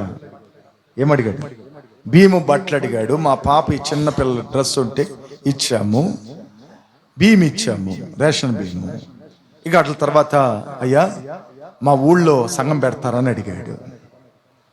ఆయన పేరు సామయ్య. చూద్దాంలే, ప్రార్థన చేస్తామన్నా. ఇక ప్రార్థన చేసిన తర్వాత మనసు కుదిరింది. ఇక నేరుగా ఊరికి వెళ్ళటం జరిగింది. జరిగిన తర్వాత ఆ మార్గంలో నడిచిపోతా ఉన్నప్పుడు నేను వెక్స్ అయిపోయినాను. వెక్స్ అంటే ఏంది? ఇంత దూరం రావాలన్నా సేవ చేసేదానికి, ఇంత లాంగ్ అని, ఇంత దూరం రావాలన్నా అట్ట నాను అనుకునేసేసి వెళ్ళిపోదాం రా చెన్నైకి అని చెప్పి వెనక అడుగేసిన తర్వాత ఒక వాక్యం నాతో మాట్లాడింది. నాకిటి మీద చేయి వేసేవాడు వెనక తిరిగి చూడకూడదు అన్నాడు. సర్రా ఏమన్నావు నీరా అని చెప్పి నేరుగా ఊళ్ళోకి వెళ్ళిపోయినాను. ఒక మంచం ఒకటి వేశారు, ఒక 4 కూడుకున్నారు, చక్కగా మాట్లాడారు, నీళ్లు టీ పెట్టిచ్చారు, తాగాను. వాళ్ళ దగ్గర చెప్పాను, ఇంక మీదట సాయంత్రం నేను వస్తాను, ఈ ఊళ్ళో ప్రార్థన నడుపుతానని చెప్పి కనీసం 1.5 సంవత్సరం నడిపినాను. ఒక 1.5 year ఉంటుందా. ఎవ్రీ మంత్ పాస్టమ్మ పాప ఇంట్లో ఒకతే ఉంటే నేను midnight వస్తా ఇంటికి. 12, 1, 2, తెల్లారుజాము 4 midnight వస్తా నేను. ఎవ్రీ సండే ఆ పని చేసేవాడిని. అట్లా మనం చేసి ఉండబట్టిదా అక్కడ ఒక సంఘమే నిలబడింది. దాని తర్వాత ఒక ఆయన్ని పెట్టాను, దాని తర్వాత ఇంకొక ఆయన్ని పెట్టాను. ఆయన తర్వాత మదన్ పోయాడు. మదన్ 4వ వ్యక్తి అక్కడికి వెళ్ళటం. అప్పుడు చూడండి, అక్కడికి మనం వెళ్ళటానికి దేవుడు ప్లాన్ లేకుండా మనం అక్కడ పోగలుగుతామా? పోలేం. ఒక పెద్ద గుడిసేసి ఉన్నాం. ఏదో ఒక సైక్లోన్ వచ్చి మొత్తం కింద పడిపోయింది. మళ్ళా కట్టుకుని దానికి స్తోమత లేకుండా అట్నే వదిలేశాను. డబ్బులు లేవు చేతులు. వాళ్ళని వీళ్ళని ముష్టడుక్కునే అలవాటు నాకు లేదు. వాళ్ళని వీళ్ళని ముష్టడుక్కోవాలా అన్న ఆ అలవాటు నా దగ్గర లేదు. పిడికిడి అన్నం తిన్నా ఏసై పెట్టాలి నాకు అనుకునేవాడిని నేను. నా చేతిలో నేను పిడికిడి అన్నం తిన్నా అది రోసంగా తినాలి, అట్లనే అనుకుని జీవించేవాడిని. కాబట్టి ఎవరి దగ్గర నేను డిమాండ్ పెట్టలేదు, ఎవరిని అడగటానికి ప్రయత్నం చేయలేదు నేను. దేవుడు ఇస్తాడు, దేవుడు సహాయం చేస్తాడు. శ్రమంలో కట్టేదే సేవ, అన్ని కలిగి కట్టే సేవ కాదు అనుకునేవాడిని నేను. ఆ రీతిగా దేవుడు పంపించేటప్పుడు చెప్పకుండా పంపిస్తాడా? అన్ని చెప్పిదా పంపిస్తాడు, అన్ని చేసిదా పంపిస్తాడు. అయితే మోషే నేను ఏమి చెప్పవలేను అంటే ఈయన ఏం చేస్తున్నాడంటే, ఎట్టయినా దేవుని దగ్గర నుంచి మనం ఏం చేయాలా? ఎస్కేప్ అయిపోవాలి. ఎట్టయినా మనం బయటకు వచ్చేయాలి, ఎస్కేప్ అవ్వాలి అన్న మైండ్ సెట్ దా ఆయన దగ్గర ఉంది. అప్పుడు దేవుడు చెప్పాడు, నువ్వు ఏం చెప్పాలో, నేను ఉన్నవాడిని అనువాడిని. వాళ్ళకి ఏం చెప్తావు నువ్వు పోయి? ఇజ్రాయేలు దేవుడు ఉండువాడును అనువాడును, ఆయన ఉన్నాడు నిజంగా అని వాళ్ళకి పోయి చెప్పు అన్నాడు. అట్ల తర్వాత 4వ సాకు ఏం చెప్తున్నాడు చూడండి. 4వ సాకు 3 చెప్తాం. 3 నెంబర్ 3 4వ అధ్యాయం 11వ వాక్యం. 4:11 చదవండి. నిర్గమకాండం యాత్రాగం 4:11. యెహోవా మానవ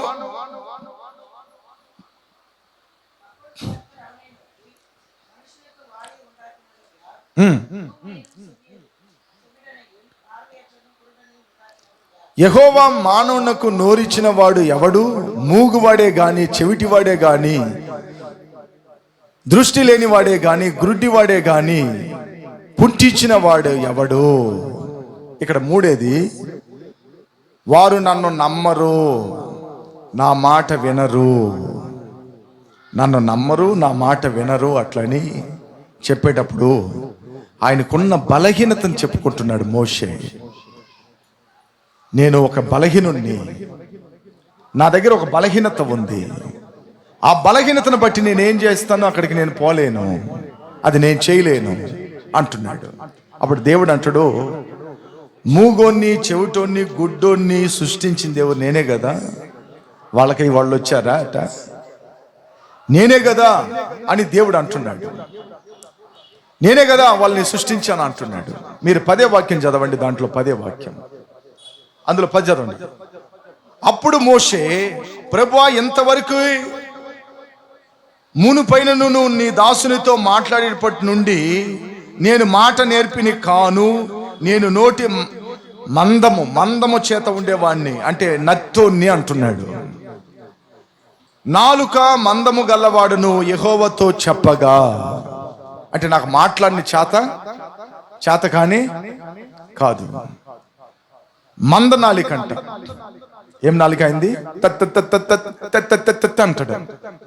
మీకు అర్థమవుతుందండి నేను చెప్పేది?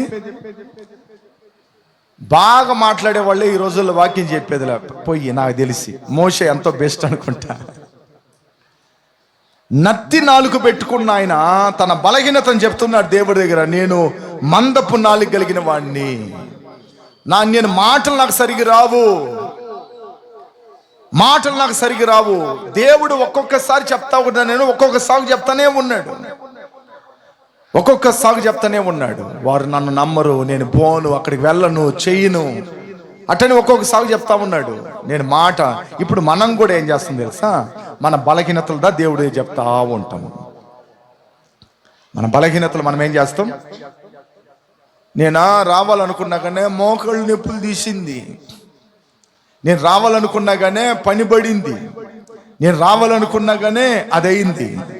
మనం కూడా ఏం చెప్తాం, ఎడదానే చెప్తున్నాం దేవుడి దగ్గర. దేవుడికి తెలియదా? ఆయనకి వచ్చి నత్తి నాలిక అని తెలియదా దేవుడికి? ఖచ్చితంగా తెలుసు ఆయనకి. అప్పటికి ఒక మాట అంటాడు, ఏమంటాడంటే, నీకు మాట్లాడేదానికి మీ అన్న అహరోను నీ నోటికి బోరగా ఆయన పెడతాను అంటాడు. అప్పుడు అంత సపోర్ట్ చేసినా కూడా మరలా అంటాడు, నా మాట వాళ్ళు వినరు, నేను ఆడగబోను అట్లని 7 సాకులు చెప్తాడు. ఎన్ని సాకులు చెప్తాడు? 7 முறை 7 குறைகள் சொல்லுவார். கர்த்தர் உன்னை அழைக்கும் பொழுது, கூப்பிடும் பொழுது, ஏன் அந்த மாதிரி சொல்ற? நீ ஏன் அந்த மாதிரி சொல்ற? நீங்க எல்லாம் சொல்றது கிடையாதா? நீங்க దేవుని இடத்துல வரும்போது ఏదన్నా சொல்லுவீங்கல்ல. ఒక ఆయన అడిగినా, ఎందుకు ఆ చర్చికి రాలేదంటే, షర్ట్కి ఇస్త్రీ వేసుకోలేదని. ఏమనేండు? ఒక ఆయన అడిగినా, ఏంటి చర్చికి రాలేదంటే, మా భార్య కూరగా తీసుకురామనింది అయ్యా. కూరాక అంగట్లు తెచ్చి ఇచ్చేసి వచ్చేద్దానంటే, కాదయ్యా అది మీంజూరుకు పోవాలయ్యా. ఎక్కడ పోవాలంట? ఏదో ఒకటి చెప్పకుండా ఉంటుండమా మనం మోషేలాగా. మోషే 7 సార్లు దేవుడి దగ్గర 7 సాకులు చెప్పాడు.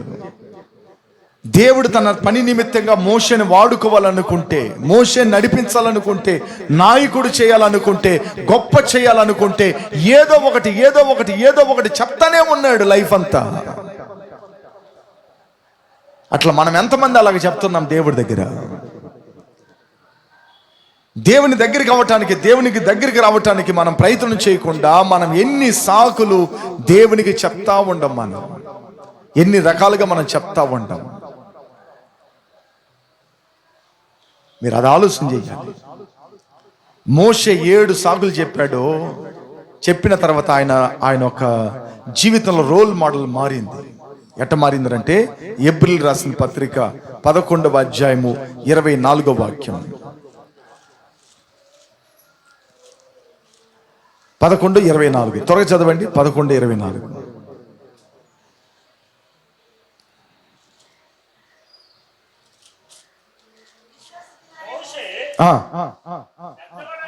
మోషే పెద్దవాడైనప్పుడు విశ్వాసమును బట్టి ఐగుప్తి ధనము కంటే క్రీస్తు విషయమైన నింద గొప్ప భాగ్యమని ఎంచుకొని అల్పకాలపు పాప భోగములను అనుభవించుట కంటే దేవుని ప్రజలతో శ్రమ అనుభవించుట మేలని ఎంచుకునేను. చప్పలు కొట్టండి, గట్టి కొట్టని చెప్తాను.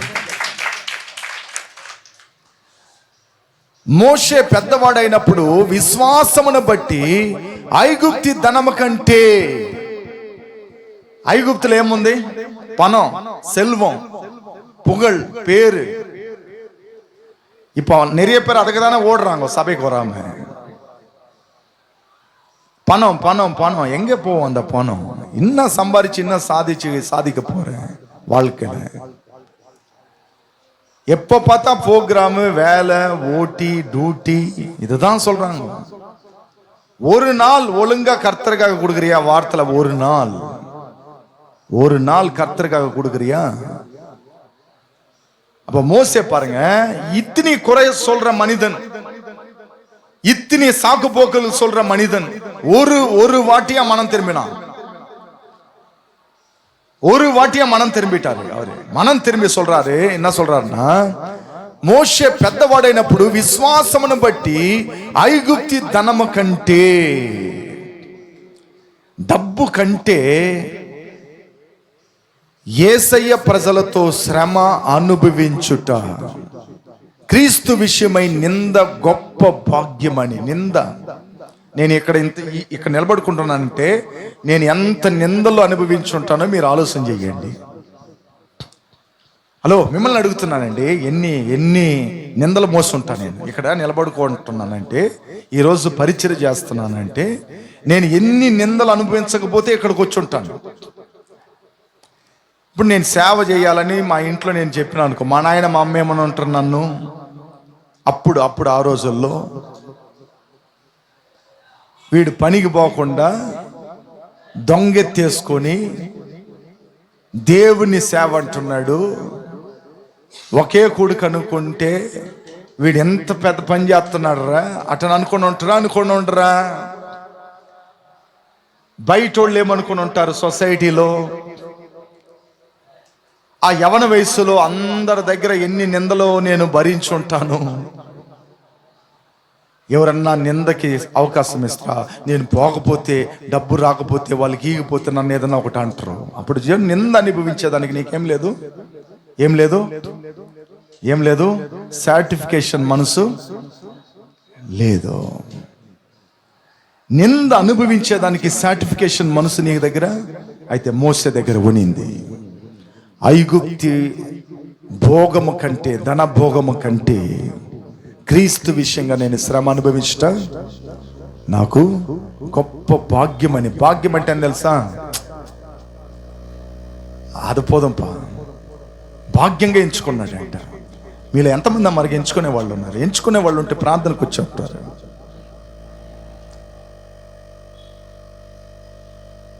ప్రార్థనకు వచ్చి ఉంటారు. మీరు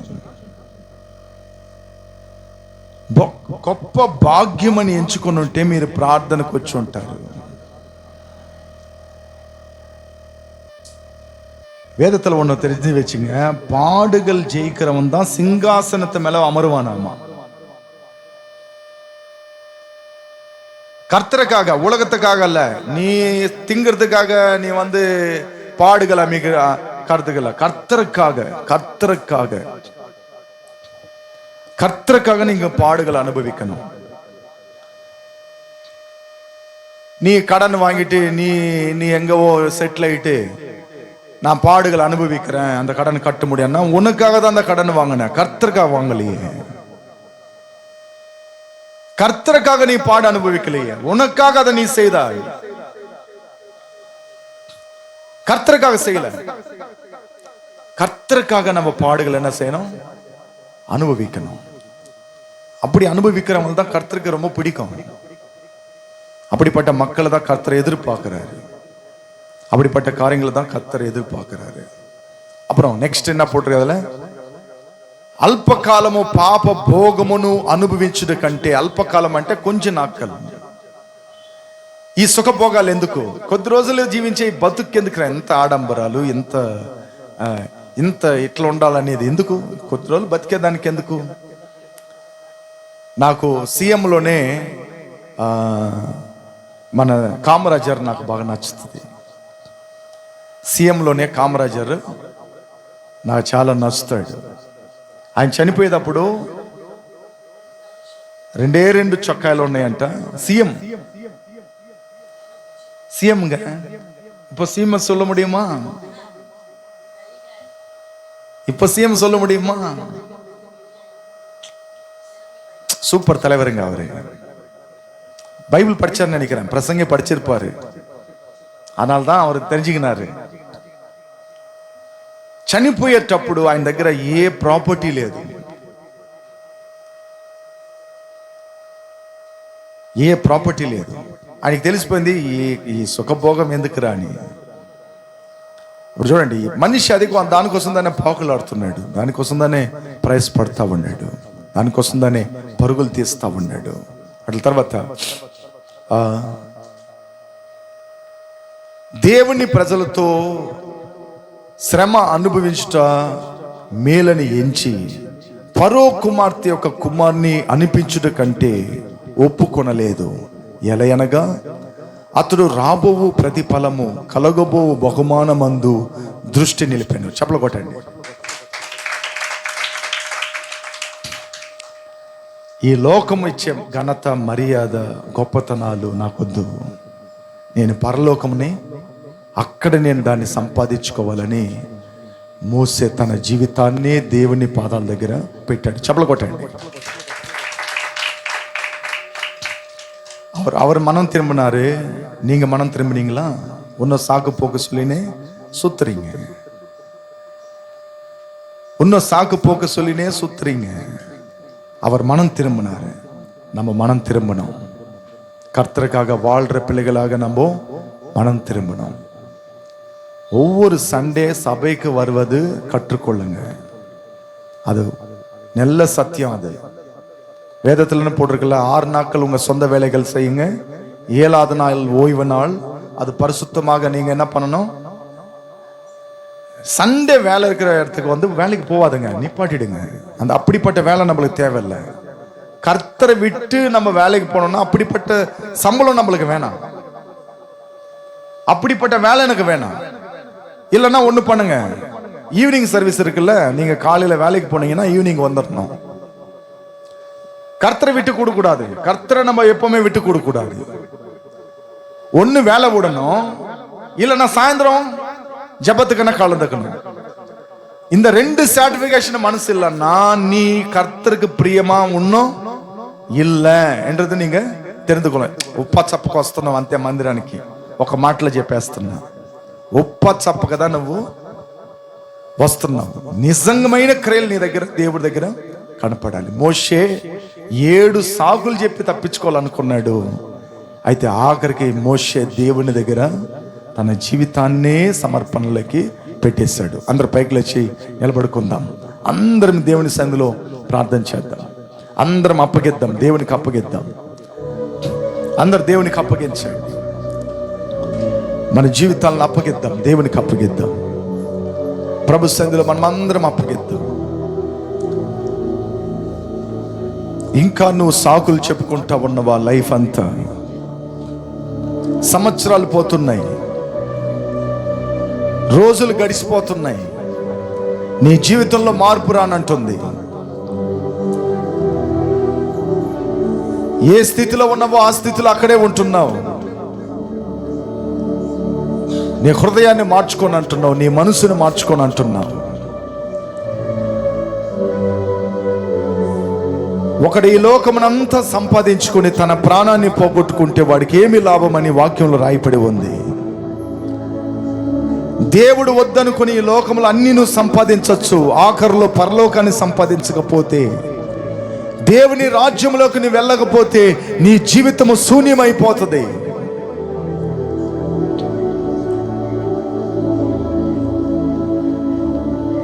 నాలో నిలిచేవాడు బహుగా ఫలిస్తాడని వాక్యం రాయబడి ఉంది. మోషే సాకుల మీద సాకులు చెప్పాడు. నేను వెళ్ళను, మందపు నాలిక, నేను ఏం వాళ్ళకి చెప్పాలి, ఎవరని అడిగితే ఏం చెప్పాలి, నేను ఎంతటి వాడిని, నాకు అంత బలము లేదు, అంత శక్తి లేదని ఏదో ఒకటి చెప్పుకుంటూ యేసయ్యని ఎలాగైనా అవాయిడ్ చేయటానికి ప్రయత్నం చేశాడు మోషే.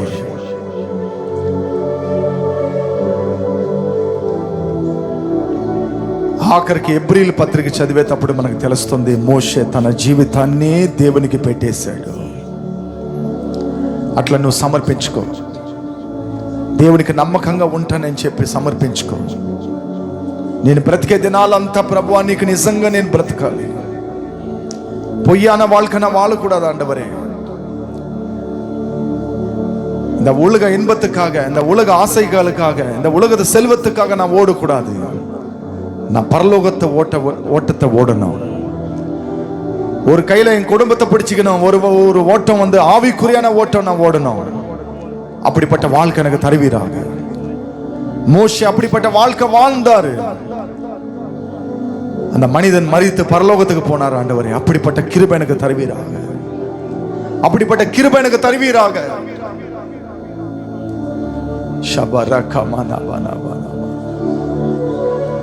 கர்த்தரிடத்தில் கேளுங்க, கேளுங்க. இயேசுவின் நாமத்தில் ஜெபிக்கிற நல்ல பிதாவே, ஆமென், ஆமென்.